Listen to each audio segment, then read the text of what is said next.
오늘 하나님께서 우리에게 주실 말씀은 역대상 29장 12절부터 15절의 말씀입니다. 역대상 29장 12절부터 15절의 말씀을 우리 다 함께 힘찬 목소리로 봉독하시겠습니다. 12절입니다. 시작. 부와 귀가 주께로 말미암고 또 주는 만물의 주제가 되사 손에 권세와 능력이 있사오니 모든 사람을 크게 하심과 강하게 하심이 주의 손에 있나이다. 우리 하나님이여, 이제 우리가 주께 감사하오며 주의 영화로운 이름을 찬양하나이다.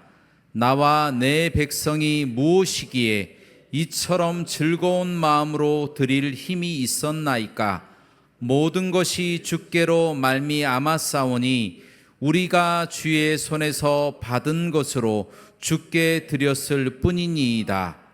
우리는 우리 조상들과 같이 주님 앞에서 이방 나그네와 거류민들이라. 세상에 있는 날이 그림자 같아서 희망이 없나이다. 아멘. 오늘 말씀의 제목은 나그네 인생입니다. 따라 하시겠습니다. 나그네 인생. 오늘 본문 말씀 역대상 29장 그 상황을 보면 다윗 왕이 이제 하나님의 성전을 건축하고자 물건들을 잔뜩 준비를 해왔습니다. 금과 은과 녹과 철, 나무, 그리고 박, 그리고 돌들, 색깔 있는 돌들, 그리고 박힐 돌들, 또 꾸미는 돌들, 심지어 대리석까지 다 준비하여서 하나님의 성전을 건축하고자 노력했습니다. 그러나 그것도 부족했는지 본인 스스로 자신의 자산인 금 3,000달란트를 드렸다라는 겁니다. 여러분, 이 달란트라고 하는 돈이 엄청나게 큰 돈이에요. 무게로 대략 34kg 정도 그렇게 되는데요. 지금의 돈으로 환산을 하면요 16조 3,200억 정도 되는 돈이라고 합니다. 어마어마한 돈을 성전 건축 헌금으로 드린 것이죠.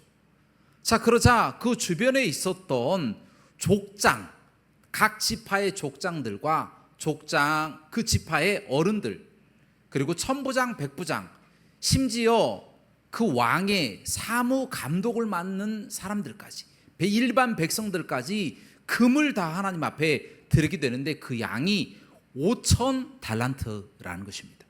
지금의 돈으로 환산을 하면 27조 5천억 정도 되는 돈이라고 하는 겁니다. 그 외에도 은도 많이 드렸고 천도 많이 드리고 어마어마하게 많은 그런 헌금을 드리고 이 사람들이 기뻐하고 즐거워하였다라고 하는 말씀이 기록되어 있다는 겁니다. 여러분, 가장 이스라엘 역사상 부자였던 사람이 바로 솔로몬이었잖아요.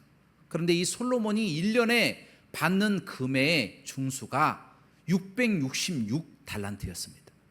그런데 그보다도 약 한 20배 정도 되는 돈을 다윗과 이 백성들이 다 모아서 드렸으니 거의 그들의 전 재산을 드린 것이나 다름이 없다라는 겁니다.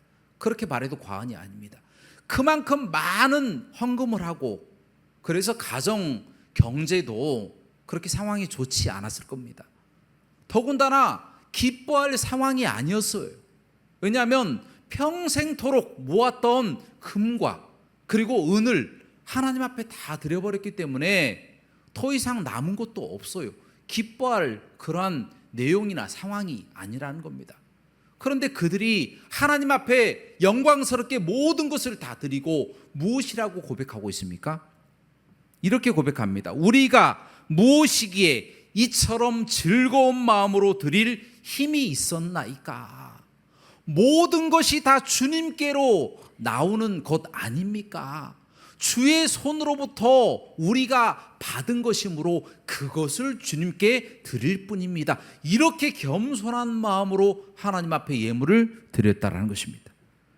아니 그동안 목숨을 걸고 나라를 얼마나 힘들게 지켰겠어요. 또 그동안 재산을 모으려고 얼마나 힘이 많이 들었겠습니까? 그 아까운 재산을 하나님 앞에 다 드려버린다? 이렇게 마음 먹고 드릴 사람들이 이 세상에 몇 명이나 과연 되겠습니까? 그러나 성경에 보면 그때에 그 누구도 아무도 불평불만한 사람이 없었다라는 겁니다. 다 모여서 기뻐하고 즐거워하였다라는 말씀만 기록되어 있습니다. 여러분 그 이유가 무엇일까요? 여러분 그 이유는요, 세상의 나라의 모든 흥망성쇠 그리고 세상의 부귀영화, 사람의 생사화복이 하나님께만 달려 있다라는 것을 그들이 깨달아 알고 있었기 때문이었다는 겁니다.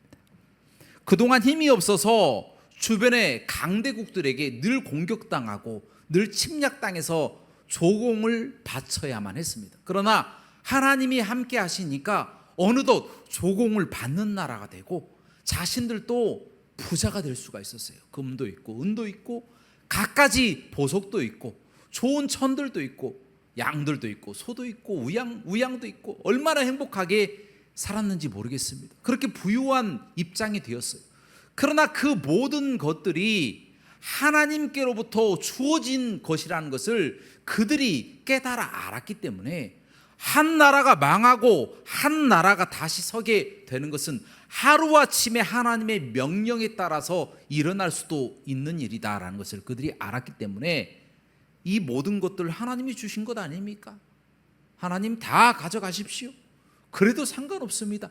하나님이 순식간에 다 회복시켜 주시고 인도하실 것 아닙니까? 그런 마음으로 하나님 앞에 드렸으니 그들의 상황은 슬퍼할 상황이 아니었다라는 거예요. 도리어 그 상황에 행복해하고 즐거워하고 기뻐하였다라는 말씀이 기록되어 있다는 겁니다. 어떻게 보면 그들 속에 욕심이 다 사라진 거예요. 다 주신 자도 하나님이시요 가져간 이도 하나님이십니다라고 하는 욥의 고백처럼 그들도 하나님 거, 하나님이 다 주신 것 하나님이 다시 가져가십시오 라고 하는 마음으로 다 드려버렸다는 거예요. 여러분 그런 마음을 가지고 이 사람들이 그렇게 하나님 앞에 주저함이나 망설임이 없이 하나님 앞에 다 드렸다는 거예요. 자, 더욱이 다윗은요 오늘 본문 말씀 15절에서 하나님 앞에 자신들을 더욱 낮추면서 이렇게 고백합니다. 우리는 우리 조상들과 같이 주님 앞에서 이방 나그네와 거류민들이라. 우리는 세상에 살아가면서 그림자와 같이 희망이 없는 존재입니다 라고 그렇게 고백하며 살아갔다는 거예요. 이 다윗은요 자신과 백성이 이렇게 큰 일을 하고도 자신들뿐 아니라 조상들 모두가 나그네와 거류민들이었다. 그리고 세상에 희망이 없는 그림자처럼 희망이 없는 자들입니다라고 지금 고백하며 나가고 있다는 거예요. 조금 지나치다라고 말할 정도로 하나님 앞에서 자신들을 낮추는 그런 모습을 보고 있습니다. 여러분 다윗의 말이 또 틀린 말도 아닙니다. 왜 그렇습니까? 다윗의 증조 할머니가 누구예요? 룻이라고 하는 모압 여인이에요. 모압 여인이 이스라엘 땅으로 들어온 겁니다. 이주에서 들어와서 나그네처럼 들어와서 보아스 곁에서 그 이삭을 주워 먹다가 하나님의 은혜를 받아서 그가 다윗의 또 증조 할머니가 되지 않았습니까? 더 위로 올라가 보면요 유다라고 하는 그 지파의 시조가 있죠. 이 시조의 아버지가 되는 야곱이라고 하는 사람 여러분도 아실 겁니다. 야곱도 어떻게 보면 아람 땅에서 얼마나 많이 살았습니까? 그곳에서 자기 고향처럼 제2의 고향처럼 살아갔던 나그네요 거류민이었다라는 거예요. 야곱의 아버지 이삭은 어떻습니까? 이삭 또한 블레셋 땅에 배고파서 나그네처럼 들어가지 않습니까? 그곳에서 100배나 하나님의 축복을 받지 않았습니까? 그곳에서 다시 이제 가나안 땅으로 들어오는 나그네 인생이었고요. 또 그 아버지 아브라함은 어떻습니까? 고향이 어디예요? 갈대아 우르 땅인데도 불구하고 하나님이 가라고 하시니까 나그네처럼 그렇게 여행하다가 가나안 땅까지 들어가게 되었다는 거예요. 여러분, 마지막으로 여러분도 잘 아시는 다윗의 조상이자 우리 모두의 조상이 되는 아담과 하와, 그들 또한 에덴 동산이라고 하는 고향에서 쫓겨나지 않았습니까? 쫓겨나서 영원한 죽음이 있고, 또한 이 땅에서 흙은 흙으로 돌아가라고 한 하나님의 말씀처럼 모든 사람이 다 죽게 되는 죽음을 가져오게 된 그런 사람이 바로 나그네였던 아담과 하와가 아니겠습니까? 이 세상의 모든 사람들이 다 나그네의 인생을 살아가고 있다라는 것입니다. 하나님이 아담에게 무엇이라고 이야기합니까? 너는 흙이니 흙으로 돌아갈지니라 라고 말씀하셨던 것처럼 그들 때문에 죽음이라고 하는 것이 이 땅에 찾아 들어온 거예요. 그래서 모든 사람들은 다 죽게 되어 있습니다. 한 번 죽는 것은 사람에게 정하신 것이요 그 후에는 심판이 있으리니 라는 말씀처럼 모든 사람이 지금 현재 나그네 인생을 살아가고 있다는 거예요. 다윗은 인간의 존재 자체의 한계를 분명하게 알고 있었습니다. 우리는 나그네구나. 이 땅의 모든 것이 다 하나님의 것이구나. 하나님이 주셨으니 빈손으로 왔으니 모든 것을 놓고 빈손으로 돌아가게 되는구나 라는 것을 다윗은 일찍부터 진작에 깨달았습니다.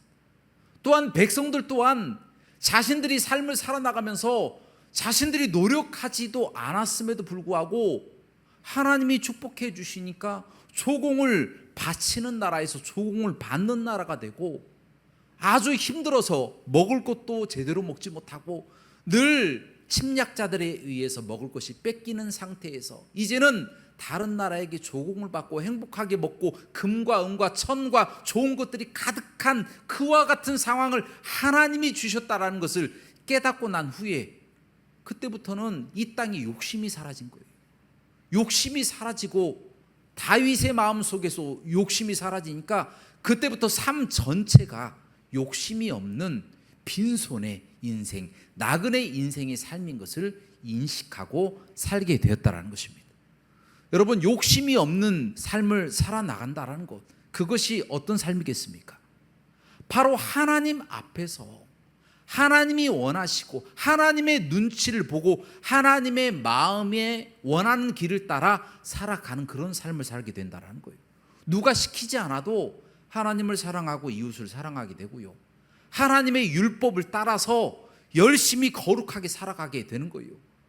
심판도 공정하게 하고요, 거짓말하지 아니하고 의를 사랑하고 의를 행하며 하나님이 주신 땅에서 거룩하고 깨끗하고 순전한 그런 삶을 살아가는 사람들이 되었다는 겁니다. 그러면 그 사회가 어떻게 되겠습니까? 누가 시키지 않아도 그 사회가 깨끗해지는 겁니다. 정화가 되는 거예요. 더욱더 맑아지는 겁니다. 모든 사람들이 서로 아끼고 사랑하고 서로 섬겨주는 그런 나라, 그런 사회가 되어서 얼마나 행복하게 살게 되었겠느냐라는 겁니다. 하나님이 하시는 방법이 이런 방법입니다. 우리 기독교인들을 통하여, 우리 나그네 인생을 살아가는 기독교인들을 통하여 세상을 부유하게 만드는 겁니다. 그 마음 속에 선한 마음이 하나도 없는 가난한, 영혼이 가난한 사람들이 예수 그리스도를 만나서 영혼이 부유한 사람들이 되는 거예요. 천국이 없이 지옥만 존재하고 지옥에 들어갈 수밖에 없는 영원한 저주에 빠진 사람들이 예수 그리스도를 믿고 천국에 들어갈 수 있는 그 길을 우리가 주는 사람들이라는 겁니다. 그들에게 거룩한 영향력을 나타내고 그들에게 올바른 길을 제시함으로써 그들을 밝혀주는 거예요. 세상이 썩지 않도록, 세상이 어두워지지 않도록 우리가 그렇게 만드는 역할을 감당하는 것, 그것이 바로 기독교인들의 삶의 원천인 줄로 믿습니다. 그런 삶을 살아나갈 때에 사회가 저절로 회복되어 나가고 깨끗해지는 것이다 라는 겁니다. 그런데 문제는 세상은요, 몇몇 사람들에 의해서, 몇몇 사람들의 욕심에 의해서 더러워지고 어두워지게 되어진다는 거예요. 썩어져 가고 점점 더 악의 구렁텅이로 빠지게 되어진다는 겁니다. 예를 든다면 솔로몬 왕이 굉장히 부유한 왕이잖아요. 그런데 그 나라에 이 권력 그리고 명예, 부를 유지하기 위해서 무슨 일을 합니까? 주변에 이방 나라들의 공주들을 데려옵니다. 데려와서 결혼을 하는 거예요. 화치를 맺는 거죠. 결혼을 통해서. 그래서 서로 싸우지 않도록. 이런 일들을 행하는데, 그렇게 올 때에 공주들이 무엇을 가져옵니까? 우상을 가져왔다라는 거예요. 그 우상 때문에 이 이스라엘 사람들이 점점 타락해 감에도 불구하고 솔로몬은 나라의 권세, 나라의 부와 그 명예를 유지하기 위해서 내버려 두다가 결국에는 그 우상 때문에 나라가 망하는 지경까지 이르게 되었다라는 거예요. 북왕국 이스라엘과 남왕국 유다로 쩍 하고 갈라져 버리지 않았습니까? 그때부터 어떤 일이 발생합니까? 북왕국이 약해진 거예요. 남왕국이 또 약해진 거예요. 다른 나라의 침공을 받기 시작하는 겁니다. 그러니 사람들이 또 배고파지죠. 배고파지니 하나님 말고 다른 신 없나? 다른 신을 찾게 되는 겁니다. 가나안 땅에 예전에 믿었던 그런 토속 그런 종교들을 믿고 또 잘못된 우상을 섬기면서 하나님의 마음을 아프게 하는 거예요. 이게 악순환이 되는 겁니다. 악순환이. 그렇게 타락하게 만든 장본인이 누굽니까? 솔로몬이지 않습니까? 솔로몬. 그 권력욕 때문에 결국에는 나라를 망치게 되었다는 거예요. 또한 여러분, 아합이라고 하는 왕은요, 이 물욕이 굉장히 강한 사람이에요. 남의 것을 빼앗고 싶은 마음. 나봇이라고 하는 사람의 포도원이 빼앗고 싶으니까 수단과 방법을 가리지 않습니다. 그냥 거짓 증인 2명을 딱 세워가지고 그렇게 또 거짓 증언하게 하고 판결을 내려서 아무 죄도 없는 나봇을 죽여버리고 그 나봇의 포도원을 뺏어버렸어요. 얼마나 사악한 사람입니까? 이 물적인 욕구 때문에 남의 것을 빼앗고 죽이고 거짓말하고 거짓 증언하고 거짓 판결하고 얼마나 나쁜 사람입니까? 이런 일들을 그냥 눈 하나 깜짝하지 아니하고 그렇게 한다라는 겁니다. 또한 아하스라고 하는 왕은요, 다른 사람들에게 하나님에 대한 거역의 표시로 나는 하나님을 섬기지 않는다, 나는 하나님에게 거역하는 사람이다 라고 하는 것을 보여주기 위해서 자신의 아들을 불에 던져가지고 태워서 몰록에게 바쳐버린 사람이에요. 그 아하스 아들이 히스기야거든요. 히스기야는 좋은 왕인데 아버지 아하스는 아주 사악한 왕인 거예요. 히스기야도 언제 죽을지 모르는 그런 상황이 있었던 거예요. 그렇게 아하스라고 하는 사람은요, 하나님의 그 창조 질서에 벗어나기 위해서 노력했던 사람인 겁니다. 어떻게 하면 세상을 하나님이 다스리시는데 그 다스리심, 그것은 거짓말이다 라고 하는 것을 보여주기 위해서 아예 대놓고 백성들 앞에서 자신의 아들을 불에 태워서 죽여버렸다라는 거예요. 얼마나 사악한 사람입니까? 이와 같이 권력욕, 물욕, 그리고 하나님을 거역함, 이와 같은 것을 나타내는 사람들의 결말이 어떻게 되겠습니까? 하나님의 심판이죠. 그들에게는 나그네의 인생의 끝이 보이지 않았을 뿐이지 그들의 끝은요, 흙으로 돌아가고 그 후에는 무엇이 있다고요? 심판이 있는 겁니다. 하나님의 심판이 그들에게 주어지게 되어진다는 겁니다. 여러분, 지금 우리가 사는 세상도 마찬가지예요. 얼마나 많은 사람들이 이 권력 때문에 치열하게 다투고 다른 사람을 죽이고 괴롭힙니까? 스탈린 같은 사람들, 마오쩌둥 같은 사람들, 또 김일성이나 나치의 히틀러 같은 사람들, 얼마나 많은 사람들이 이 이념이나 또 사상, 그리고 잘못된 그런 독재 사상을 가지고 다른 사람들을 죽이고 학살했습니까? 시대마다 대학살이 벌어졌어요. 지금도요, 다른 종교를 믿는다는 이유로 사람을 죽이는 그런 나라들도 많이 있습니다. 명예살인이라고 하는 이름만 가지고 타 종교를 믿었다, 아니면 그 어떤 종교에 잘못된 어떤 종교에서 그 많은 행동을 했다라고 하는 이유만으로 자신의 딸을 그냥 죽여버리는 그런 일들이 많이 벌어지고 있다라는 거예요. 또한 다른 사상을 갖고 있다고 해서 예수 그리스도도 믿지 못하게 하고 하늘도 바라보지 못하게 만들고, 그렇게 믿으면 붙잡아서 포로 수용소에 가둬버리고 영원토록 나오지 못하고 죽을 때까지 그 포로 수용소에서만 살게 만들고, 그리고 종교를 믿는다라는 이유만으로 학살하는 그런 나라가 어디 있습니까? 북한 아니겠습니까? 북한. 또 공산주의 국가 아니겠습니까? 종교의 자유를 다 뺏어 가버리는 그런 나라들 아니겠습니까? 그런 나라들이 실제로 존재하면서 통제한다라는 거예요. 통제. 절대로 다른 종교를 못 믿게. 종교는 아편이다. 다른 신은 없다. 세상의 모든 신은 없다. 유물론을 그렇게 주장하면서 세상의 모든 그런 사람들을 다 통제하려고 드는 그런 잘못된 사상을 가진 사람들이 많이 있다라는 거예요. 권력욕에 젖어서 사람을 죽이는 아주 사악한 사람들이 아니겠습니까? 또한 뿐만 아니라 지금도 이 물질의 문제 때문에 더 돈을 많이 갖고 또 돈을 갖기 위해서, 돈을 뺏기 위해서 범죄를 저지르는 경우가 많이 있다라고 합니다. 우리 세계적으로 통계, 명확한 통계는 아니지만 적당히 우리가 이해할 수 있는, 인정할 수 있는 그런 통계를 보니까 1년에 세계에서 살인사건으로 죽는 사람들이 50만 명이라고 합니다. 50만 명. 수없이 많은 사람들이 돈 때문에 죽는 거예요. 그 문제 때문에 많은 사람들이 다른 범죄가 또 일어나요. 수없이 많은 범죄, 수를 헤아릴 수 없는 범죄들이 지금도 현재 지금 우리가 살아가는 이 땅에 벌어지고 있다는 거예요. 하나님이 다스리심을 인정하지 않는 것이죠. 하나님이 다스리심을 깨닫고 아는 사람들이 그런 짓을 하겠습니까? 그렇게 하지 못한다라는 거예요. 하나님이 다스리시고 또한 이 땅에 나그네라고 하는 사실을 안다면, 자신의 그 정체성, 자신이 어떤 존재라고 하는 사실을 알았더라면 그런 일을 하겠습니까? 그런 일을 못한다라는 거예요. 또 뿐만 아니라 하나님을 거역하고 하나님의 다스리심을 인정하지 않으려고 하는 그런 사람들이 있어요. 예를 들어서 로마서 말씀에 분명히 동성애하지 말라고 했거든요. 남자가 남자를 향하여 정욕이 불붙듯, 여자가 여자를 향하여 정욕이 불붙듯 하는 동성애 절대 하지 마라. 천국에 들어가지 못한다 라고 분명히 말씀하고 있거든요. 그런데 그것을 인정하고 싶지 않은 거예요.